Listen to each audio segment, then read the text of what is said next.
오늘 하나님의 말씀은 역대하 36장 21절부터 마지막 절까지입니다. 이에 토지가 황폐하여 땅이 안식년을 누린 같이 안식하여 70년을 지냈으니 여호와께서 예레미야 입으로 하신 말씀이 이루어졌더라. 바사의 고레스 왕 원년에 여호와께서 예레미야 입으로 하신 말씀을 이루시려고 여호와께서 바사의 고레스 왕의 마음을 감동시키심에 그가 온 나라에 공포도 하고 조소도 내려 이르되 바사왕 고레스가 이같이 말하노라. 하늘의 신 여호와께서 세상 만국을 내게 주셨고 나에게 명령하여 유다 예루살렘 성전을 건축하라 하셨나니 너희 중에 그의 백성된 자는 다 올라갈지어다. 너희 하나님 여호와께서 함께 하시기를 원하노라 하였더라. 아멘. 우리가 열왕기 상하, 역대 상하, 이스라엘 백성들의 왕조실록을 우리가 살펴보았습니다. 이 유다 나라가 바벨론의 포로로 잡혀가게 된 그 결과를 이 36장에 얘기하고 있습니다만 결국 그러한 일들은 하나님께서 선지자들에게 말씀하신 것을 이루게 하신 그런 결과라고 하는 것이죠. 하나님께는 자기 백성들을 위해서 지도자, 영적인 리더들을 갖다 보내셨는데 그들이 선지자, 제사장들입니다. 결국 그 이스라엘의 이 열왕들의 이 역사는 인간들의 역사지만 그 인간들의 역사 속에 하나님께서 말씀하신 것을 이루게 하시기 위한 그러한 역사였다라고 하는 것을 우리가 알게 되는 거죠.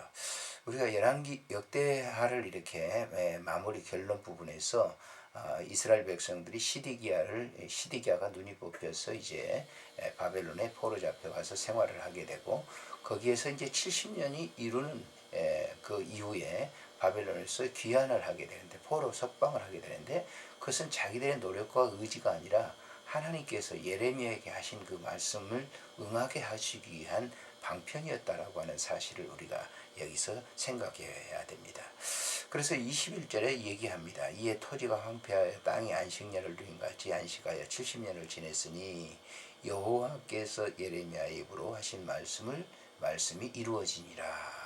그러면서 바사 고레스 왕의 원년에 여호와께서 예레미야 입으로 하신 말씀을 이루시려고 여호와께서 바사의 마음을 고레스의 마음을 감동시켰다라고 하는 겁니다.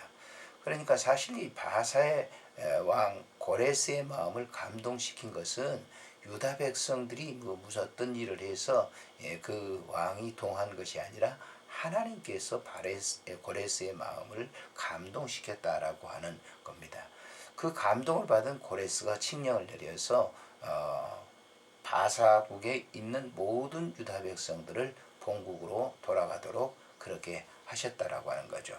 그래서 결론 부분에 역대하 이렇게 이 마지막 23절에 고레스가 이같이 말하노니 하는 이 말씀은 바로 에스라서와 연관이 되는 것이죠. 에스라서에서 고레스가 이렇게 칙령을 내려서 본국으로 유다 백성들이 돌아가게 됐다. 그래서 우리가 여기 좀 생각해야 될 것은 이 에스라나 느헤미야나 에스더나 이러한 것들은 이제 선지자적인 그런 분류적으로 본다면 선지서에 들어가야 되거든요. 그런데 역사서에 남는 이유가 바로 그겁니다. 하나님께서 말씀하신 것을 이루어지는 그 과정을 소개하기 위해서 에스라, 느헤미야, 에스더가 이 역사서 바로 뒤편에 소개되고 있다라고 하는 사실이죠. 그래서 그 23절 이하의 말씀은 동일하게 에스라서 1장과 연계가 되고 있습니다만은 에스라서 1장에 보게 되면 이렇게 말씀을 하시죠. 바사왕 고레스 원년에 여호와께서 예레미야 입을 통하여 하신 말씀을 이루게 하시려고 바사왕 고레스의 마음을 감동시키심에 그가 공포를 해서 조소를 내려서 2절에 말씀한 대로 보면 바사왕 고레스는 말하노니 하늘의 하나님 여호와께서 세상 모든 나라를 내게 주셨고 나에게 명령하사 유다 예루살렘 성전을 건축하라 하셨나니 이스라엘의 하나님은 참신이라. 너희 중에 그의 백성된 자는 다 유다 예루살렘으로 올라가서 이스라엘의 하나님 여호와를 성전에서 건축하라 하는 그는 예루살렘에 계신 하나님이시니라. 이렇게 고레스가 칙령을 내려서 유다 백성들이 본국으로 돌아가게 되는 그러한 일들을 우리가 보게 되는 것이죠.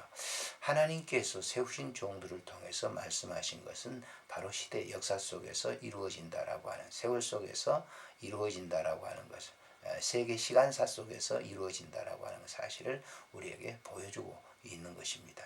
오늘도 우리가 하나님께서 말씀하신 것을 우리가 깊이 있게 묵상하고 그 말씀을 바라보는 그런 아름다운 신앙의 삶, 매우 중요하다라고 하는 것입니다. 하나님께서 말씀하신 것은 1.1핵이라도 땅에 사라지지 않습니다. 그대로 이루어지는 것이죠.